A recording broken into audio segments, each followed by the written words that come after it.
사람들에게 이렇게 한번 인사합시다. 아이들이 그런 말 잘하더라고요. 손을 한번 이렇게 당신을 사랑합니다 한번 합시다. 사랑합니다. 할렐루야.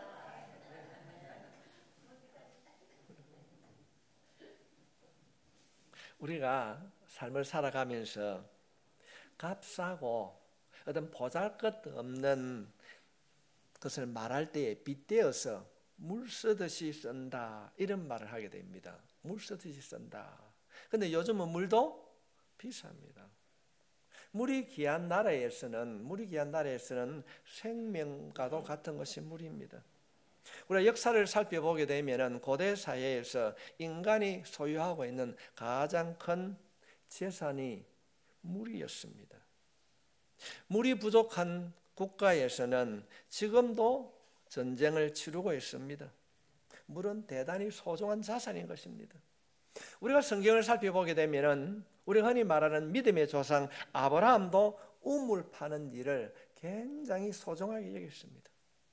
오늘 본문을 통해서 만나는 이삭도 우물을 파는 모습으로 우리에게 등장하고 있습니다.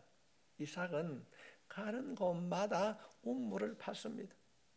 그리고 그는 우물을 파기 위하여서 거처를 7번이나 옮기게 됩니다.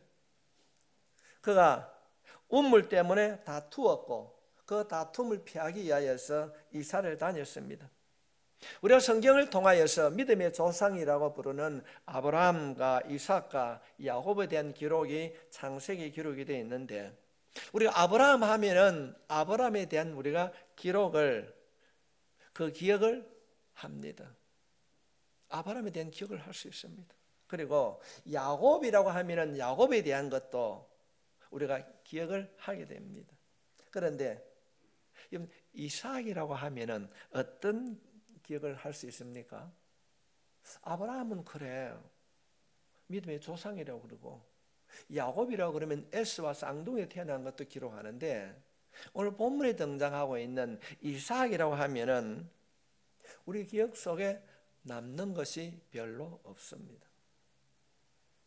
그런데 창세기에는 이삭에 대하여서 아주 짧게 기록하고 있는데 그 짧게 기록한 내용 가운데에 우물에 대한 이야기, 우물을 판 이야기가 굉장히 많은 분량을 차지하고 있습니다. 왜 이삭은 우물에 집착을 했는가? 아니 성경이 말하는 우물은 그 우물의 의미는 무엇인가? 오늘은 우물의 이야기를 하려고 합니다. 왜 믿음의 조상들은 우물을 소중하게 다루었는가? 왜 소중하게 다루었는가? 그 첫 번째는 우물이 가지는 가치 때문인 것이었습니다. 우물은 생존의 수단이었습니다. 우리가 알고 있듯이 저 중동 팔레스틴 지역에는 우물이 생명과 직결되어 있습니다. 특별히 아브라함이 거주했던 이삭이 거주하는 그 그랄 지역과 이 브엘세바 지역은 팔레스틴의 저 남부에 있는 내용입니다. 우리는 흔히 그 지역을 네게브 지역이라고 말을 하기도 합니다. 이 네게브 지역은 성경에서 말하고 있는 그랄 지역과 브엘세바 지역은 남쪽에 위치하므로 극히 비가 적게 옵니다. 우리가 성경을 살펴보게 되면은 이 유다 땅은 이스라엘은 이른 비와 늦은 비 1년에 두 차례 내리는 그 비로 인하여서 생존하고 살아가는 나라입니다. 근본적으로 비가 부족한 강수량이 부족한 나라입니다. 특히 이 남부 지역은 심한 지역이 있습니다. 그래서 하늘에서 내리는 비가 이들의 생명수였습니다. 이들이 소유하고 있는 그 가축들, 어떤 농작물들도 우물에 물이 없으면 살 수가 없었습니다. 우물을 통하여서 농사를 지었고 그로 인하여서 그들이 생활하게 되었습니다. 이들은 우물은 하나님께서 땅 위에 주신 복이라고 생각했습니다. 우물이 없으면 이들이 생활할 수 없었기 때문에 이들은 땅 위에 내린 하나님이 주신 축복이라고 그렇게 생각했습니다. 창세기 49장 25절 말씀을 살펴보게 되면은 내 아버지 하나님께로 말미암나니 그가 너를 도우실 것이요 전능자로 말미암았나니 그가 내게 복을 주실 것이라. 위로 하늘의 복과 아래로 깊은 샘의 복과 젖먹이는 복과 태의 복이로다. 여호와께서 그가 내게 복을 주실 것이라. 아래로 깊은 샘의 복이 무엇입니까? 우물의 복입니다. 하나님께서 사람에게 주시는 복이 하늘의 복과 땅의 복이 있는데, 땅의 복 가운데 가장 우선순위가 샘의 복, 우물이라는 것입니다. 성경은 우물을 하나님께서 우리에게 주신 복으로 기술하고 있습니다. 그래서 이삭이 우물을 팠을 때 이렇게 고백하고 있습니다. 22절 말씀입니다. 이삭이 거기서 옮겨 다른 우물을 팠더니 그들이 다투지 아니하였으므로 그 이름을 르호봇이라 하여 이르되 이제는 여호와께서 우리를 위하여 넓게 하셨으니 이 땅에서 우리가 번성하리로다 하였더라. 하나님께서 우리에게 깊고 넓은 우물을 주셨으므로 이 우물로 인하여서 이곳에서 내가 번성하리라, 잘 살 것이다. 하나님께서 주신 위대한 복이 우물이었습니다. 하나님이 주신 이 우물이 그곳에서 살아가는데 절대적인 생존의 수단이라는 것입니다. 성경 속의 우물은 또 하나의 영적인 의미를 가지고 있습니다. 에스겔이 환상 중에 본 내용입니다. 에스겔서 47장 8절로 10절에 있는 말씀입니다. 그가 내게 이르시되 이 물이 동쪽으로 향하여 흘러 아라바로 내려가서 바다에 이르리니 이 흘러내리는 물로 그 바다의 물이 되살아나리라. 이 강물이 흐르는 곳마다 번성하는 모든 생물이 살고 또 고기가 심히 많으리니 이 물이 흘러 들어가므로 바닷물이 되살아나겠고 이 강이 흐르는 각지의 모든 것이 살 것이며 또 이 강가에 어부가 살 것이니 엔게디에서부터 에네글라임까지 그를 치는 곳이 될 것이라. 그 고기가 각기 종류를 따라 큰 바다의 고기같이 심히 마르느니와. 심히 마르느니와. 하나님께서 흘러가는 그 물이 흘러가는 곳마다 강야, 사막이죠. 사막이 옥토가 된다는 것입니다. 그래서 그곳에 각종 과일나무가 자라고 강물이 흘러 바다 사이로 흘러가는 것입니다. 그래서 그 강물이 사이로 흘러 들어가므로 고기가 살아나고 그 고기를 잡으려고 어부들이 모여들었다는 것입니다. 이 물이 어디에서부터 흘렀는가? 성전 문지방 밑에서 흘러나왔다. 성전으로부터 흐르는 물을 말하고 있습니다. 이 성전이 무엇인가? 우물이라는 것입니다. 성전에서 흘러나오는 이 물이 생명을 살리는 생명수가 되었다는 것입니다. 성전이 생명수를 공급하는 근원이라는 것입니다. 이것을 신약에 와서는 예수님께서 수가성 우물가에서 사마리아 여자와 물에 관하여 대화를 합니다. 요한복음 4장 13절로 14절에 있는 말씀에 보면은 예수께서 대답하여 이르시되 이 물을 마시는 자마다 다시 목마르니와 내가 주는 물을 마시는 자는 영원히 목마르지 아니하리니 내가 주는 물은 그 속에서 영생하도록 솟아나는 샘물이 되리라. 영생하도록 솟아나는 영생수, 생명의 물을 누가 주는가? 예수님, 예수 그리스도 준다는 것입니다. 예수님 자신이 우물이라고 말하고 있습니다. 예수께서 대답하여 이르시되 이 물을 마시는 자마다, 예수님이 말씀하시는 거예요. 예수님 자신이 우물이라고 말씀하십니다. 성경이 말하는 우물은 무엇인가? 생명의 근원이신 예수 그리스도를 말하는 것입니다. 단순하게 눈에 보이는 우물이 아니라 영적인 의미가 있는 우물은 예수님을 말씀하고 있는 것입니다. 더 재미있는 것은 성경에 등장하고 있는 이 우물이라는 단어가 그곳 말로 베르라고 하는 말인데 이 베르라고 하는 말은 여성 명사입니다. 여성 명사. 다시 말씀을 드리면 우물이라는 것이 우리가 생각할 때는 땅을 파고 흙이 내려오지 않도록 돌을 이쁘게 다닥다닥 쌓아올리는 것이 우물이라고 생각하는데, 그곳의 우물은 그런 우물이 아니고 우리가 생각할 때 덤벙합니까? 웅덩이입니다. 그곳엔 돌이 없거든요. 크게 웅덩이를 파는 거예요. 그런데 그 웅덩이가 어떤 웅덩이인가, 여성명사라고 하는 것은 뭔가 하면은 어미 품과 같다는 것입니다.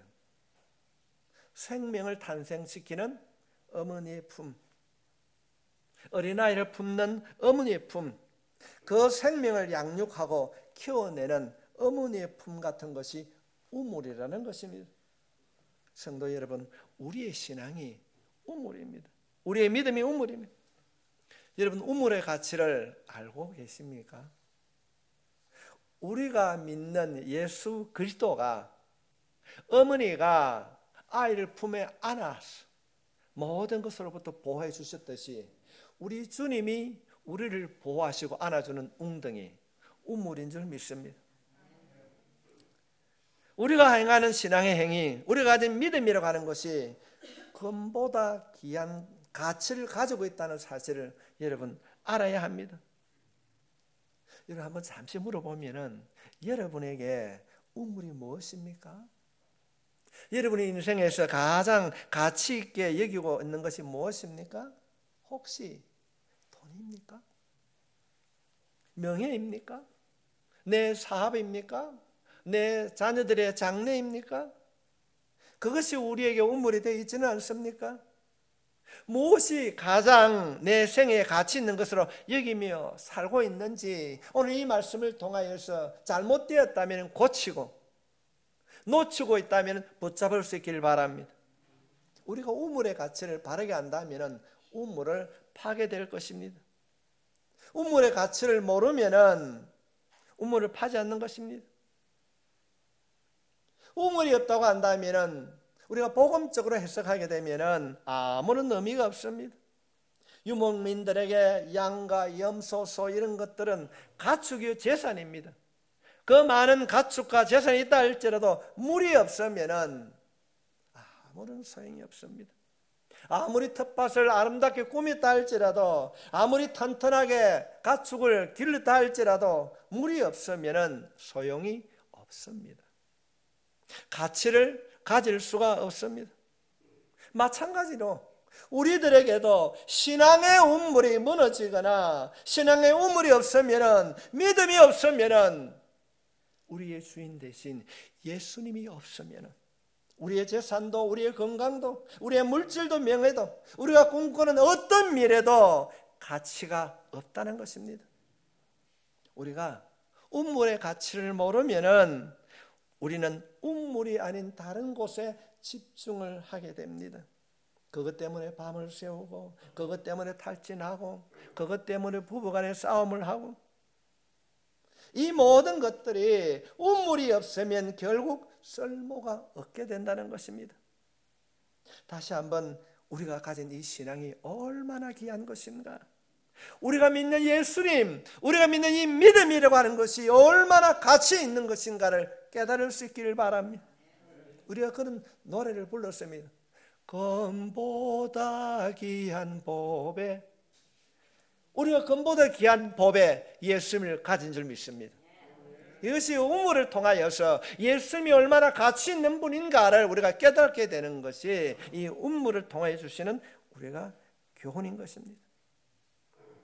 우리가 가진 믿음이 금보다 귀한 것임을 깨달을 수 있기를 축복합니다. 두 번째로 우물의 성격은 무엇인가? 우물의 특성을 성경에서 배울 수가 있습니다. 우물은 늘 우물로 존재하는 것이 아니고 우물은 외부로부터 공격을 받습니다. 18절 말씀 보겠습니다. 그 아버지 아브라함 때 팠던 우물들을 다시 팠으니 이는 아브라함이 죽은 후에 블레셋 사람이 그 우물들을 메었음이라. 이삭이 그 우물들의 이름을 그의 아버지가 부르던 이름으로 불렀더라. 이삭의 아버지 아브라함 때에 우물을 하나만 판 것이 아닙니다. 여러 우물을 팠습니다. 그런데 그 우물을 블레셋이라는 사람들이 메웠습니다. 이 사건이 한 번으로 끝난 것이 아니라 반복적으로 파노미는 블레셋이 와서 흙으로 메웠습니다. 12절부터 15절에 있는 말씀입니다. 이삭이 그 땅의 농사에 그의 100배나 얻었고 여호와께서 복을 주심으로 그 사람이 장대하고 왕성하여 마침내 거부가 되어 양과 소가 떼를 이루고 종이 심이 많으므로 블레셋 사람이 그를 시기하여 그 아버지 아브라함 때에 그 아버지 종들이 판 모든 우물을 막고 흙으로 메었더라. 한두 번 일어난 일이 아니란 것입니다. 아버지가 판 우물을 아버지가 죽자 이 블레셋 사람들이 와서 메웠습니다. 이삭의 시대가 왔습니다. 그때 이삭이 하나님으로부터 복을 받았습니다. 하나님께서 이삭에게 복을 주심으로 이삭이 부자가 되자 블레셋 사람들이 시기를 하는 거예요. 이 이삭이 복을 받는 것이 우물로 인하여서 복을 받았다. 그래서 하나님의 복을 받는 그릇으로 우물을 여겼습니다. 그래서 하나님의 복을 차단하겠다는 의미로 우물을 메우기 시작합니다. 그래서 잘 사는 이삭이 이제 꼴을 못 보겠다는 겁니다. 그래서 우물을 메운다는 것입니다. 우물이 공격을 받았습니다. 그럴 때 이삭은 또다시 거처를 옮깁니다. 옮기고서 또다시 우물을 파괴됩니다. 그때 또 공격을 받습니다. 그 내용 19절부터 20절에 있는 말씀에 이삭의 종들이 골짜기를 파서 샘 근원을 얻었더니 그날 목자들이 이삭의 목자와 다투어 이르되 이 물은 우리의 것이라 하며 이삭이 그 다툼으로 말미암아 그 우물 이름을 에색이라 하였으며 그날 평지에 살다가 자기 동네에 살다가 이들이 블레셋 사람들이 와가지고 우물을 막습니다. 내 거야 그럽니다. 그때 이삭이 안 다투고 야 가자 또 이사를 갑니다. 그 한 골짜기에 거처를 옮기고 우물을 또 팠습니다. 그날 목자들이 또 찾아와가지고 야 이건 내 거야 우리 거야. 그래서 그때 이삭이 그 우물의 이름을 다툼이다 그래서 에색이라고 이름을 붙입니다. 다툼을 피하여 이삭은 또 다른 거처로 옮기게 됩니다. 그래서 옮긴 그곳에서 또 우물을 팠습니다. 21절 말씀에 보면은 또 다른 우물을 팠더니 그들이 또 다툼으로 그 이름을 신나라 하였으며 신나란 말은 대적한다, 다툼이 일어났다 그런 내용입니다. 성도 여러분, 이런 표현들이 우리에게 무엇을 가르쳐주고 있습니까? 우물의 성격을 가르쳐주고 있습니다. 우물은 끊임없이 공격을 당한다는 것입니다. 우리가 서두에 살펴봤듯이 우물은 예수 그리스도라고 말했습니다. 이 블레셋, 이 거란의 목자들이 공격합니다. 성경에서 말하는 블레셋 사람들은 세상의 악한 사람들을 상징합니다. 여러분의 가진 신앙이 아니 우리의 믿음이 이런 성격을 가졌다는 것입니다. 끊임없이 세상으로부터 우리는 유혹당하고 세상으로부터 공격을 받습니다. 세상은 우리가 예수를 믿어서 하나님과의 관계가 회복되는 것을 시기하고 질투합니다.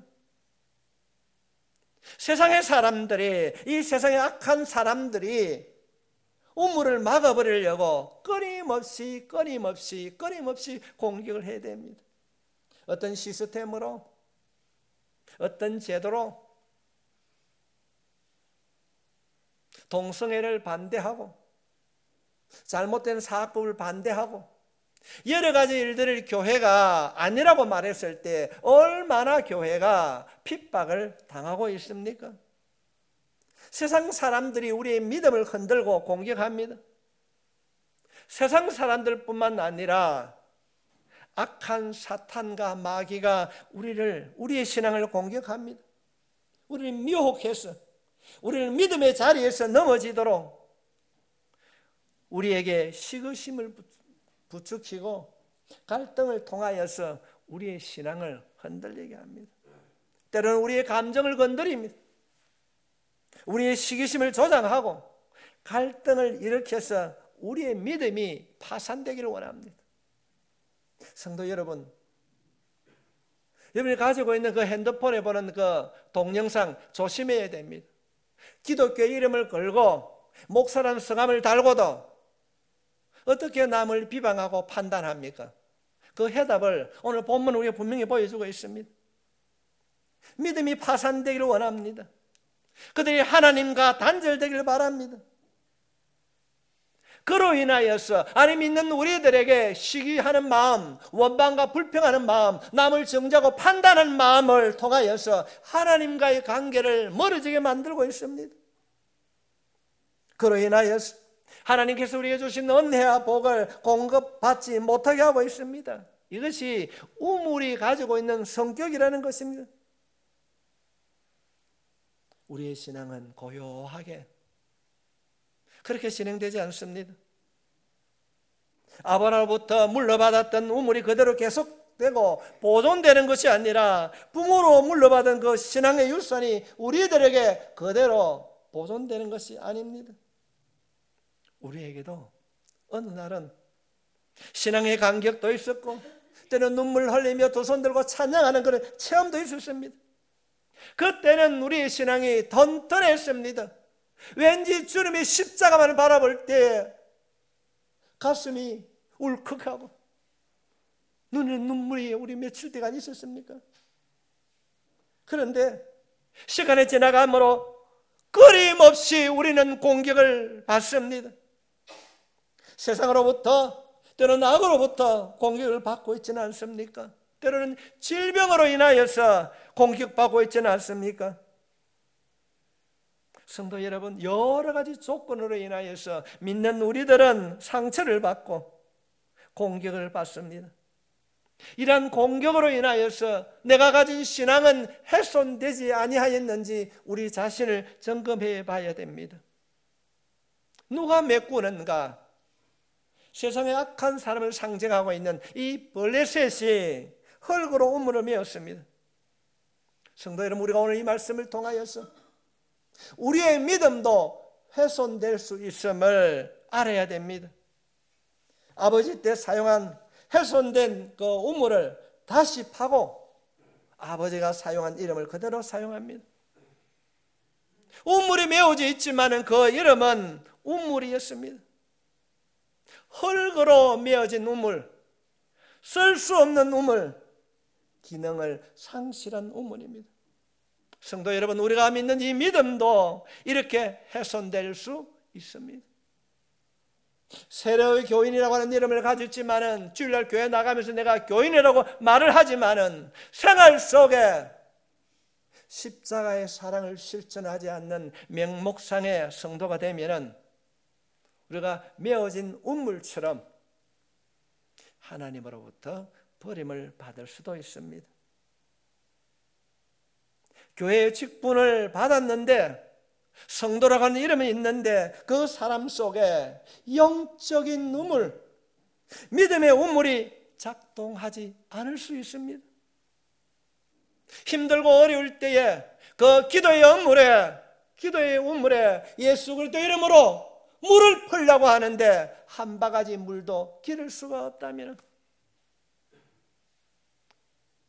사회를 살아가는데 사회생활을 하는데 믿는 사람이나 믿지 않는 사람이나 구별이 되지 않습니다.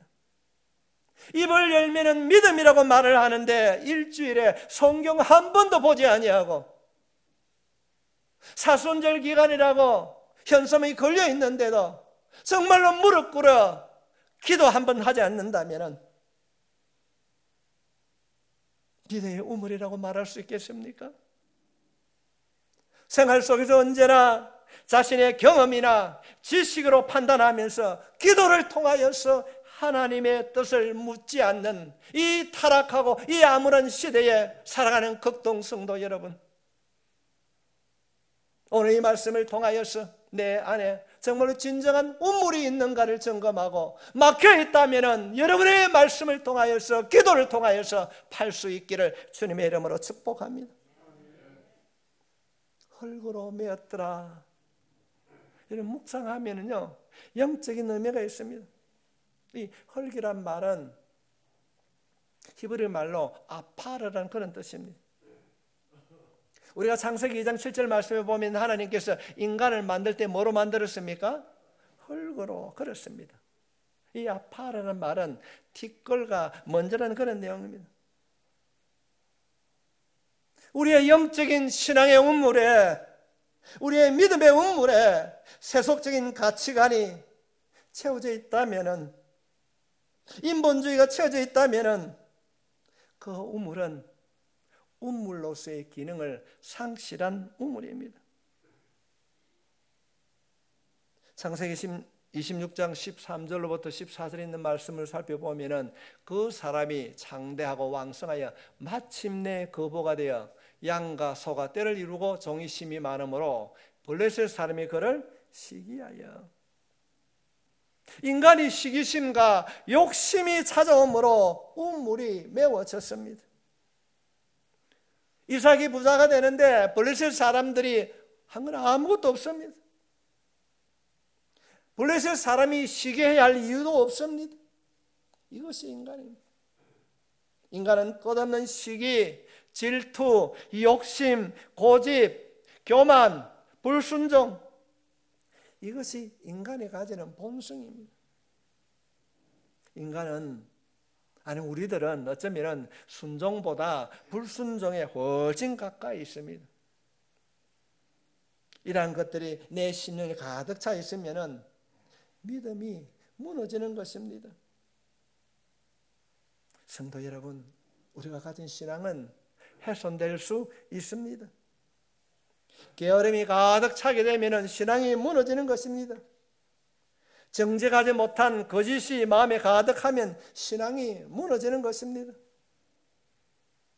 하나님 앞에 우리가 진실하지 못하면 신앙은 마비가 되고 믿음이 부서지는 것입니다. 그러면서도 자신은 내가 교회라고, 교인이라고, 성도라고 그렇게 말하는 사람이 오늘날 우리 주위에 너무 많이 있습니다. 성도라는 이름은 말하는데, 있는데도 험한 세상을 살아가는데 전혀 영향력이 없습니다.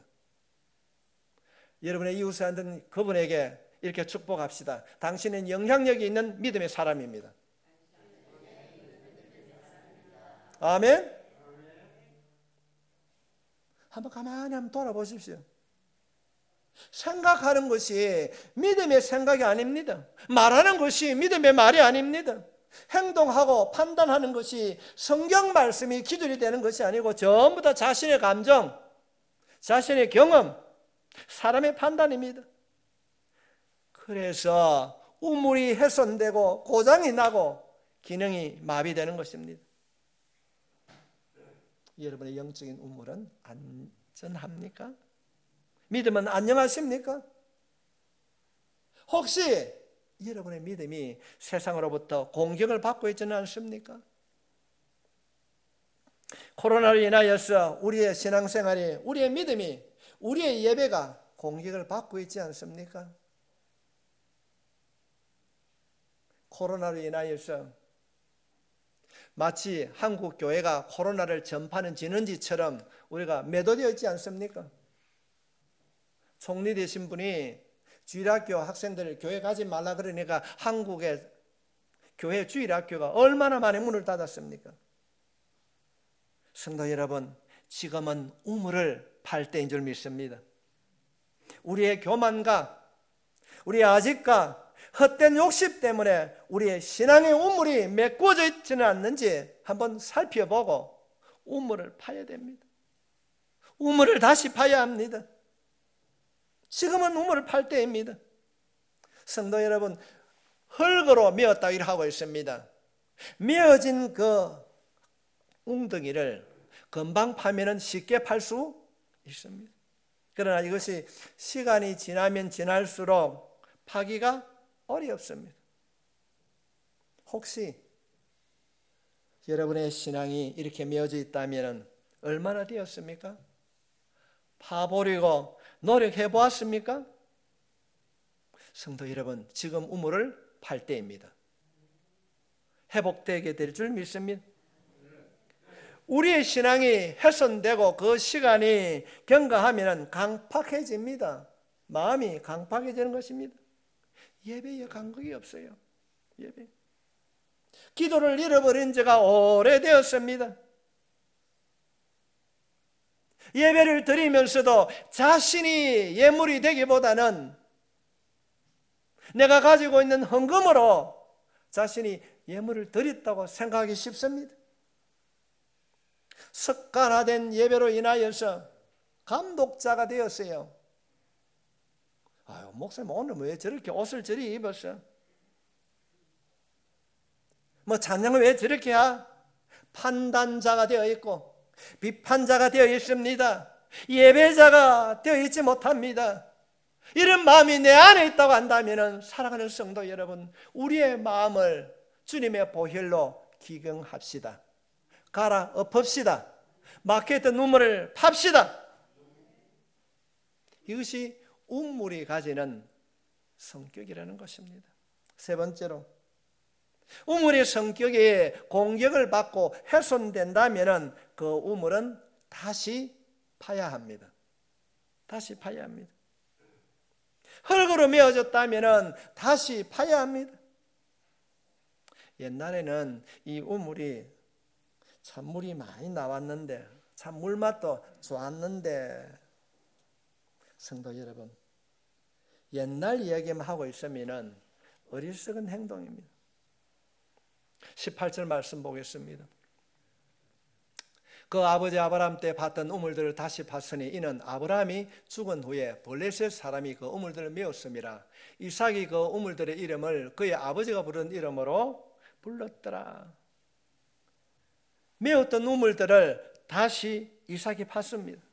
그래서 공격을 받았습니다. 옮겨도 또 공격을 받습니다. 또 다툼과 분쟁이 일어났습니다.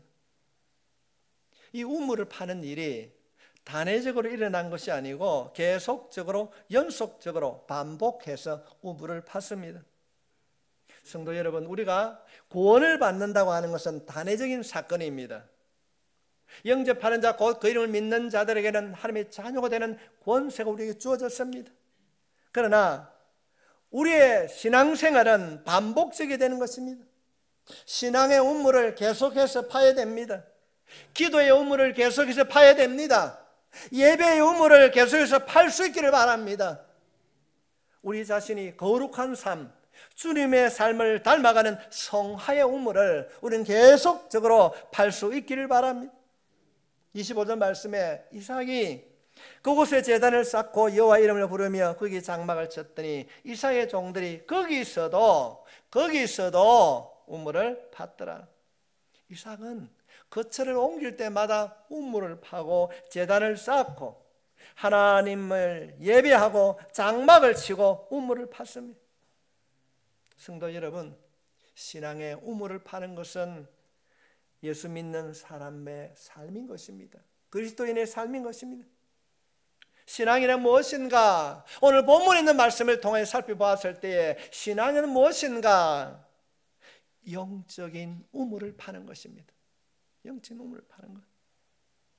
신앙생활은 끊임없이 믿음의 우물을 파는 것입니다.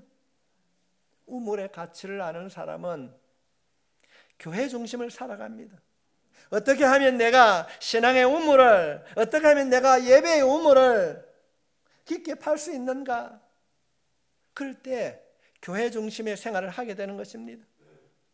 부동산 가격이 오르고 내 자녀가 잘 되는 것이 중심이 아니라 신앙의 우물이 훼손되지 않도록 내가 말씀의 우물, 기도의 우물, 사랑의 우물을 파게 될 때에 하나님의 살아계심이 경험되게 될 줄 믿습니다. 이것이 우선이 되어야 하는 것입니다.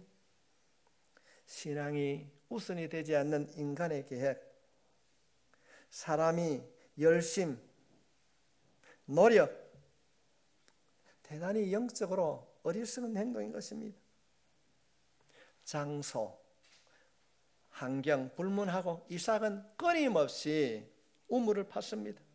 이런 성도가 될 수 있기를 주님의 이름으로 축복합니다.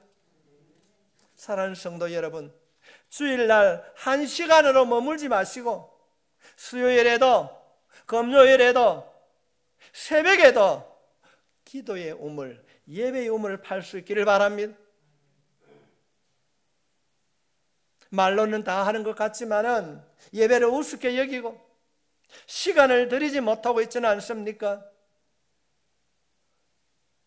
극동교회 성도 여러분, 신앙의 우물을 파는 일에 최선을 다할 수 있기를 부탁합니다. 오늘 성경은 우물을 파는 그리스도인의 삶을 살아야 한다고 말씀하십니다. 하나님께서는 본문 있는 말씀을 통하여서 우리가 삶을 통하여서 우물을 파야 한다고 가르치면서 또 하나 우리들에게 가르칩니다. 18절 말씀입니다. 그 아버지 아브라함 때 팠던 우물들을 다시 팠으니 이는 아브라함이 죽은 후에 블레셋 사람이 그 우물들을 메었습니다. 이삭이 그 우물들의 이름을 그의 아버지가 부른 이름으로 불렀더라. 이 말씀을 쭉 집에 가서 한번 살펴보십시오. 우물을 파면 메우고 파면 메우고 파면 메우고 블레셋 사람들이 그리 하는데, 이삭이 우물을 팠다는 말은 있는데 메오는 블레셋 사람과 싸웠다는 말이 한 번도 없습니다. 야, 니 왜 자꾸 메오는데? 뭐 내가 무슨 감정이 있나? 그렇지 않습니다. 무슨 상관인데? 내가 우물을 팔 때 내가 도와준 일이 있느냐? 성도 여러분, 한 번도 이삭이 그들과 다툰 적이 없다고 기록하고 있습니다. 왜냐하면 이삭은 그들과 싸우는 것보다 우물을 파는 일이 더 중요했기 때문에 그렇습니다. 선택의 중요성입니다. 18절부터 20절에 있는 말씀을 보면은 그의 아버지 아브라함 때에 팠던 우물을 다시 팠으니, 20절의 말씀에 그날 목자들이 이삭의 목자와 다투이르되 이 우물은 우리의 것이라 하며 이삭이 그 다툼으로 말미암아 그 우물 이름을 에색이라 하며. 이삭은 다투지 않았습니다. 종들은 다투었지만 모든 것을 양보했습니다. 그러나 계속해서 우물을 팠습니다. 우리는 세상을 살면서 우물보다 주변에 관심을 가질 때가 많이 있습니다. 성도 여러분, 우물이 중요합니다. 다투지 아니했습니다. 우물이 없는데 자신을 포장하면 무슨 의미가 있겠습니까? 신앙생활을 하면서 예수 그리스도를 잃어버리면 아무것도 아닙니다. 우리 주님은 우리를 구원하시기 위하여서 자신의 몸까지 내어주신 줄 믿습니다. 우양이 갖추어져 있어도 물이 없으면 결국 죽게 됩니다. 그럼 언제까지 우물을 파야 되는가? 오늘 본문 말씀에 보면은 르호봇이 되기까지 파야 됩니다. 르호봇. 이 르호봇이란 말은 넓다, 여유롭다. 이제는 22절 말씀에 보면은 이제는 여호와께서 우리를 위하여 넓게 하셨으니 이 땅에서 우리가 번성하리로다 하였더라. 이제는 여호와께서, 하나님께서 우리를 위하여 넓게 하셨으니 이 땅에서 우리가 번성하리로다 하였더라. 성도 여러분, 하나님이 도와주셔야 번성하게 될 줄 믿습니다. 언제까지 우물 파야 된다고요? 하나님이 인정할 때까지. 우리가 언제까지 기도해야 됩니까? 응답 받을 때까지. 응답 받을 때까지. 여러분의 영적인 우물은 어떻습니까? 이미 샘이 깊은 우물은 마르지 않습니다. 그러나 샘이 얕은 우물은 쉽게 마릅니다. 신앙이 깊은 영적인 우물을 가진 자들은 촐랑되지 않습니다. 환경의 변화에도 흔들림이 없는 신앙을 가지고 있습니다. 그래서 성경 말씀에 보면은 샘 곁에 심기운 나무가 시절을 쫓아 열매를 맺는 것입니다. 깊은 신앙의 우물을 가진 자에게 신앙의 열매가 공성에 맺히는 것입니다. 그러나 깊지 않은 얕은 눈물을 가진 자는 신앙생활도 자기 감정으로 움직이고 있습니다. 자기 기분을 하게 됩니다. 좋으면 주여 하나님을 찾다가 자기 기분에 틀어지면 하나님을 찾지 않습니다. 교회도 없습니다. 기분이 나쁜데 교회 안에서 무슨 자존심이 필요합니까? 막았어요.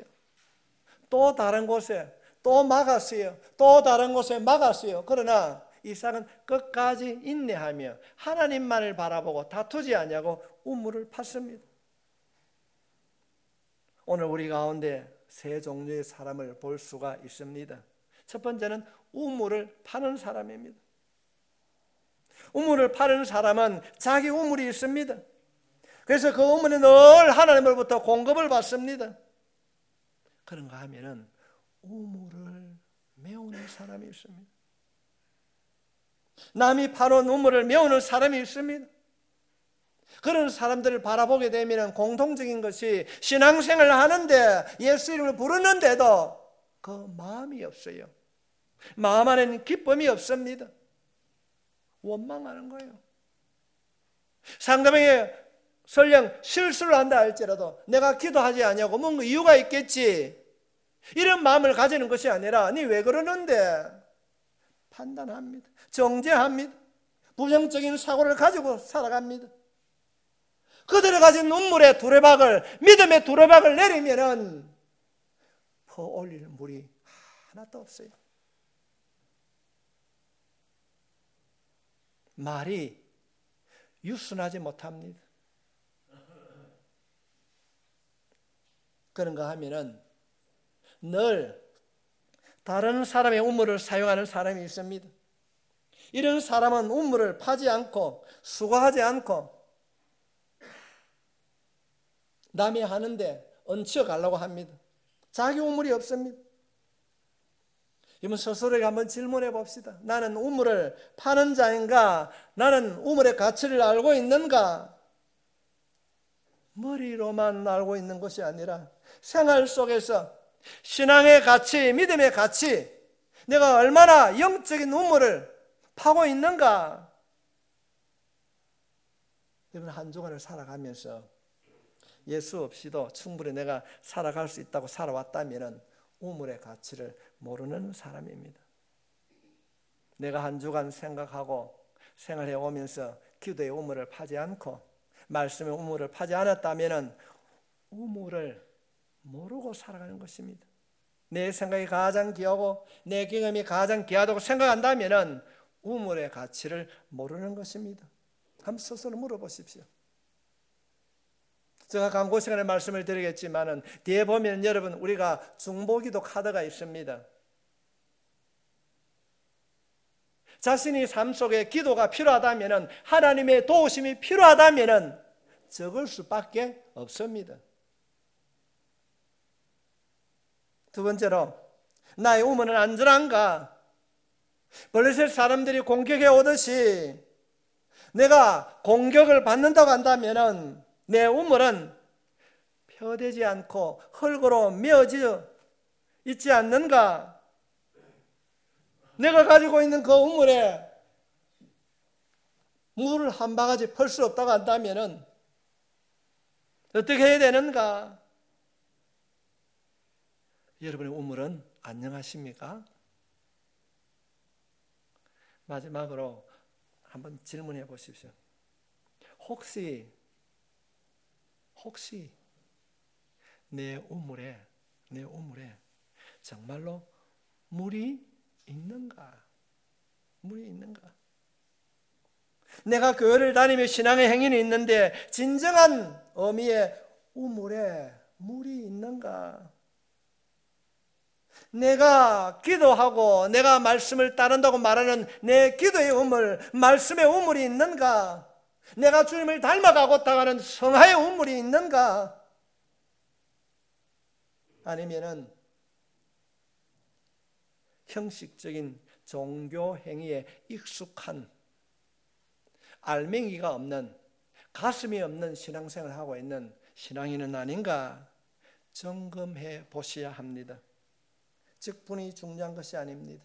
내가 예수를 몇 년 믿었고 내가 어떤 교회 다니는가 중요한 것이 아닙니다. 나에게 영적인 우물이 있는가? 성도님 기도할 때 하나님, 목사님 말씀을 들을 때 나에게 과연 영적인 우물이 있는가? 내가 뭔지 모릅니다. 어떻게 해야 됩니까? 여러분의 입술을 통하여서 고백하게 될 때에 우리의 작은 신음에도 응답해 주신 우리 주님께서 여러분의 우물을 회복시켜 주실 줄 믿습니다. 우리의 영적인 우물이 고장나고 병들고 훼손되었다면 더 올릴 물이 없습니다. 우리 한번 오늘 이 말씀을 통하여서 우리 자신의 우물을 한번 점검해 봅시다. 우리 모두가 다시 이 우물을 파는 지혜로운 신앙이 될 수 있기를 주님의 이름으로 축복합니다. 우리 이 시간에 한번 우리 스스로를 돌아보면서 주님 크게 한번 외치고 우리 한번 기도합시다. 내 신앙의 우물은 있는가? 우물이 있는데 그 우물 안에 물이 담겨져 있는가? 기도를 통해서 점검하고 비어있다면 성령님의 도우심으로 우물을 팔 수 있기를 바랍니다. 우물이 새로워지길 바랍니다. 우물이 있는데 그 우물 안에 욕심과 교만함과 이생의 자랑이 담겨 있다면 주님의 보혈로 씻어내고 고침받아서 우리의 우물 안에 말씀과 기도가 담겨질 수 있기를 우리는 이 시간에 한번 기도하겠습니다.